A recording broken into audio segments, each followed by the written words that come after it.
Bismillahirrahmanirrahim. Wal maqalatul khamisatu an Utsman radhiyallahu anhu.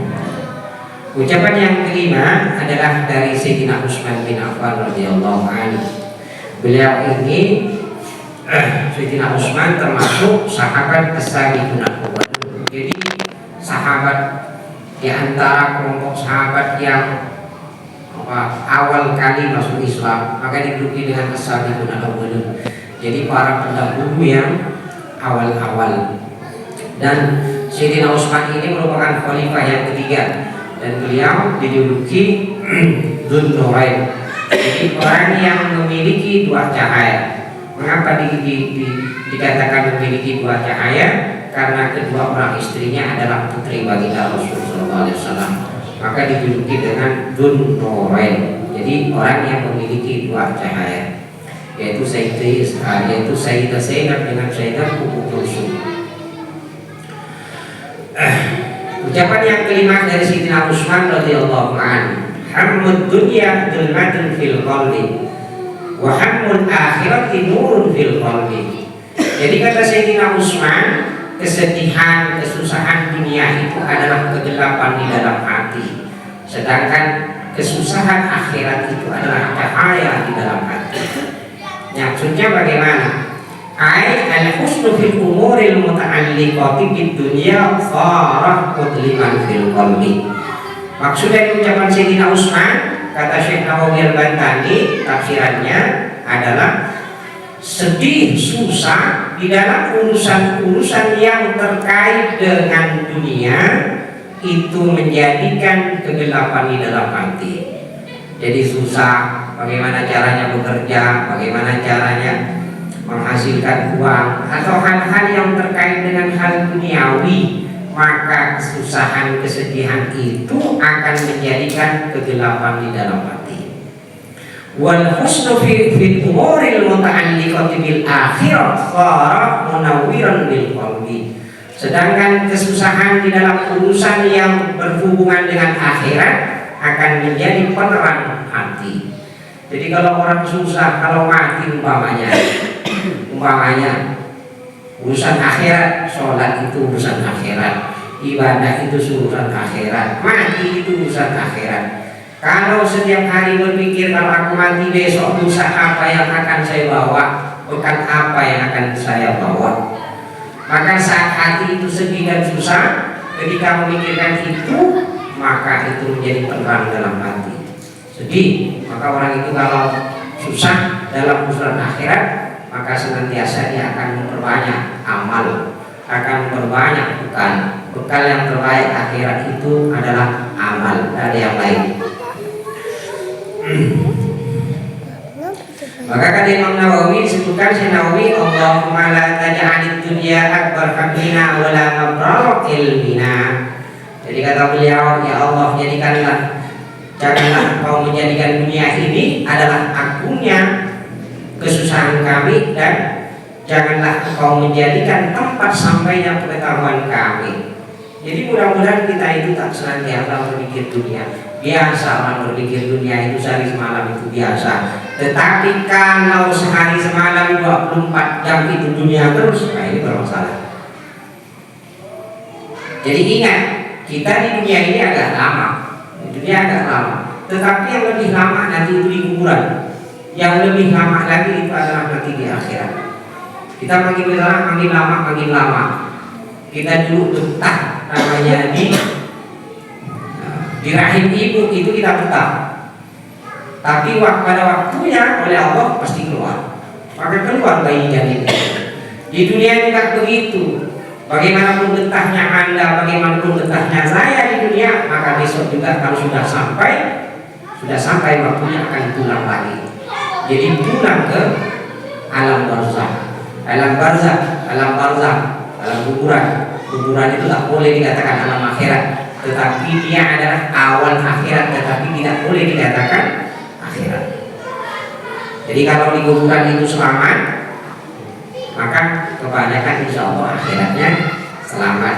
Jadi kalau di pengajian sebelumnya, malam Rabu, malam Kamis, malam Sabtu itu disebutkan, kalau ingin tahu al-ikhwan orang kuburan itu Imam Hasan Al Basri itu telah mengajarkan kepada kita untuk mengetahui gimana keadaan orang dalam kuburan. Wal maqalatu satu ucapan yang keenam an Ali radhiyallahu an, dari Imam Ali radhiyallahu an, wa karrama wajhah, dan semoga Allah memuliakan mukanya Imam Ali. Jadi kalau ucapan radhiyallahu an dalam kitab Tadhkirun Nawawi disebutkan, Imam Nawawi menyebutkan lafaz at-taradhi itu diperuntukkan bagi sahabat karena memang Allah saja menggunakan kata radhiyallahu an wa radhi'an.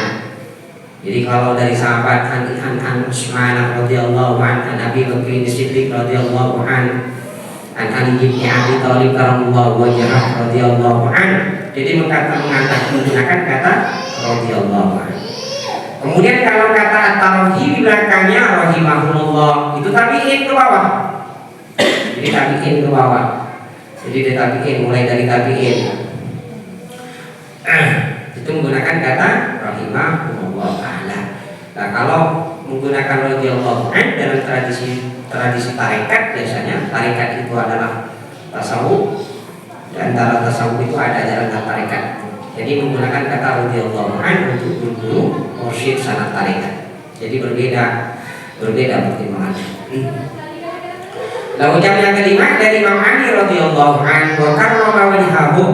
Jadi wa karrama wajhah, kata karrama wajhah itu ulama mengatakan ada dua alasan mengapa Imam Ali itu dijuluki dengan karramallahu wajhah. Semoga Allah memuliakan muka selera Imam Ali. Pas Imam Ali. Imam Ali itu dikatakan tidak pernah menyembah berhala dari kecil. Beliau tidak pernah menyembah. Imam Ali ini adalah sahabat dari kalangan anak-anak pertama kali yang masuk Islam. Jadi Imam Ali itu pernah ketika masuk Islam oleh baginda Rasul ditanya, masih anak-anak, kau tak perlu izin nggak kepada bapak? Apa kata Imam Ali waktu itu? Izin, tidak perlu lagi saya minta izin kepada bapakku. Jadi Imam Ali itu tak pernah menyembah berhala, maka dikatakan karramallahu wajhah. Yang kedua kata ulama, Imam Ali itu belum pernah seumur hidup dari kecil belum pernah melihat kemaluannya. Beda dengan bapak-bapak sampai apa betul teh alat di mana pun apa. Oh itu, ya. Wah, Imam Ali itu tak pernah melihat itu.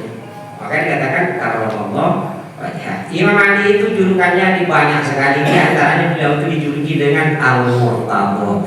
Jadi orang yang diridhoi oleh Allah, diridhoi oleh baginda Rasul. Orang yang meridhoi, orang yang ridho kepada Allah dan Rasulnya dan diridhoi oleh Allah dan Rasulnya, maka julukannya adalah Al-Murtadha. Jadi banyak lagi julukan Imam Ali itu. Kata Imam Ali, man kana fi talabil ilmi kanatil jannatu fi talabihi. Barang siapa yang mencari ilmu, maka surga itu berada di dalam pencariannya, kata Imam Ali. Jadi kalau orang pergi mondok belajar ilmu Allah, maka mulai dia berangkat sampai kembali lagi itu berarti dia senantiasa mendekat kepada surga. Jadi kalau orang berangkat, nawaitu niat saya mencari ilmu karena cari ridho Allah dan untuk ikut sunnah Rasulullah, menghilangkan kebodohan, maka mulai langkah pertama keluar dari pintu. Dikatakan dalam kitab Riyadhus Shalihin disebutkan, saat orang hendak mencari ilmu, pertama kali langkah itu keluar dari pintu, maka Allah menyuruh seluruh malaikat, seluruh penduduk bumi makhluk itu untuk mendoakan orang itu. Aji mencari ilmu Allah, jadi nyari ilmu matematika ini, nyari ilmu Allah, cari ilmu Allah. Jadi langkah pertama suruh semuanya. Hewan dari yang paling besar sampai yang kecil, sampai jumbo tangket, kokendui. Nah, karena dulu saya punya guru namanya Bapak Mas Putih. Beliau itu yang menulis salah satunya itu adalah menulis sebuah tulisan sederhana tapi manfaatnya luar biasa. Beliau itu menulis tentang ilmu nahwu. Jadi nahwu itu diterjemahkan dalam bahasa Indonesia. Jadi itu salah satu besar jasanya buat saya. Beliau itu tidak mau makan ikan laut dulu. Pernah ditanya mengapa tidak mau ikan laut, Beliaunya hafal Quran, beliaunya Rahman. Kata beliau, bagaimana aku akan makan ikan laut, karena ikan laut juga ikut mendoakan saya. Di kakinya tak akan kok laut karena berderakan. Dia kok laut itu mentelorin buang wajib yang buang. Saya beri nasi ke kucu dan mucu. Wah ini nasi ini. Akan malah sebelum dia. Ya kan, ayo dulu kan. Tentang pura kalau bukan karena anjing dengan anjing. Ini sebut kau yakin dulu anjing aku yakin dulu kan. Kau akan gitu. Ada begitu. Seluruh makhluk saat seorang hamba itu keluar dari rumah dengan niat itu mencari ilmu Allah, cari ridho Allah, maka langkah pertama langsung oleh Allah disuruh untuk mendoakan orang itu. Jadi kalau orang ini mencari ilmu mati dengan niat tersebut, maka matinya mati syahid. Nah, maka tidak ada amalan yang paling besar bisa mengalahkan niat fisabilillah, kata Imam Hasan al-Basri dalam kitab Tanbihul Ghafilin, kecuali menuntut ilmu. Menuntut ilmu. Maka kata Imam Ali, man kana fi talabil ilmi kanatil jannatu fi talabihi. Barang siapa yang mencari ilmu maka surga itu berada di dalam pencariannya. Jadi surga itu ikut dompleng. Maksud dompleng dalam mana? Maksudnya bagaimana? Karena setiap orang cari ilmu itu beramal, maka tidak ada lain pahalanya yang besar dalam surga. Wa man kana fi talabil maksiati, barang siapa yang mencari maksiat, kana tinnaru fi talabihi, maka neraka itu berada dalam pencariannya. Nyacem maksiat, berniat bermaksud maksiat, maka neraka itu berada dalam pencariannya. Ai man ishtaghala fi ilmi, kata Syekh Nawawi Al-Bantani, barang siapa yang sibuk di dalam mencari ilmu an-nafi'in, yang bermanfaat, ilmu yang bermanfaat. Tadi malam kita ada bahas tentang ilmu manfaat. Jadi ilmu yang mendekatkan diri pada Allah itu namanya ilmu manfaat. Jadi kata Syekh Nawawi, tafsirannya adalah man ishtaghala fil ilmi nafi' alladzi la yajuzu lil bali al-aqil jahluhu kana fil haqiqati taliban lil jannah. Barang siapa yang sibuk di dalam mencari ilmu manfaat yang bermanfaat, yang bagi orang berakal tidak boleh bodoh, maka pada hakikatnya ia mencari surga. Maksudnya bagaimana? Orang berakal itu mesti harus tahu ilmu agama, harus tahu apa yang mau mengerti. Sholat harus tahu, rukun syarat sholat mesti tahu. Berwudu tidak harus tahu, sholat harus tahu. Maka dikatakan di sini la yajuzu lil balighi al-aqil jahluhu.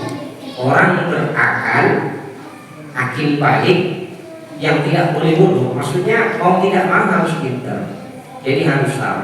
Maka kalau orang mencari ilmu seperti itu, maka kana fil haqiqati taliban lil jannah wa ridallahi ta'ala, maka pada hakikatnya orang itu mencari surga dan mencari keridhaan Allah Ta'ala. Walillahi ta'ala.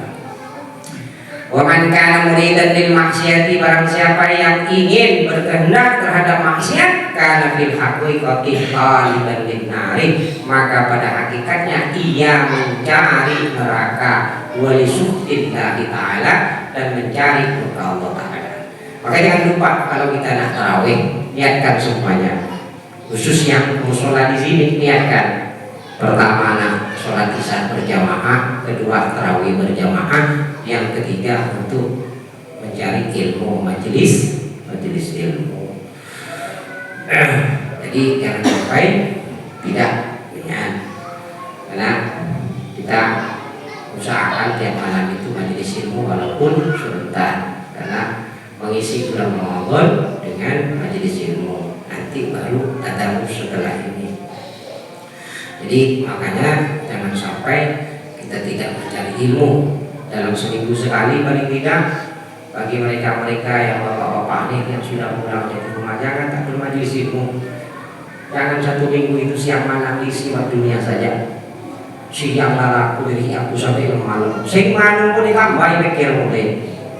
Lalu sehari dengan dokter ada dengan dunia.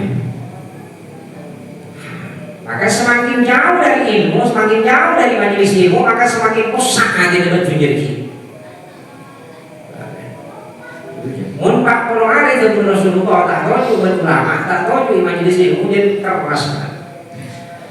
Teh resik banget, teh resik yang gelap betul. Bagi anggota anggota sakit. Lo ibang lo aku, lo ibang lo aja. Keng model kepengiran saya, karena aku kepengiran lebih dekat. Mun mati aku malam apa sih? Jadi siang kita bekerja, malam majelis ilmu. Tadi majelis ilmu. Jadi imbang. Jadi bab dunia kita cari untuk kebutuhan kita, ilmu itu kita cari untuk rohani kita. Jadi bab harta, bab nafkah kita cari untuk jasad kita, untuk rohani kita, maka kita bermajelis ilmu. Karena semakin banyak bermajelis ilmu, maka semakin lembut hati kita. Semakin lembut hati kita, maka semakin pekat.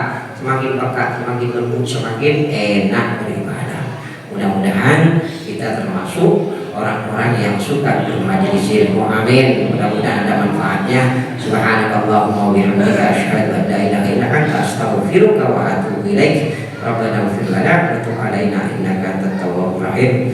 Wa sallallahu ala sayyidina Muhammadin wa ala alihi washabihi wasallam. Subhana rabbika rabbil izzati amma yasifun wa salamun alal mursalin walhamdulillahi rabbil alamin.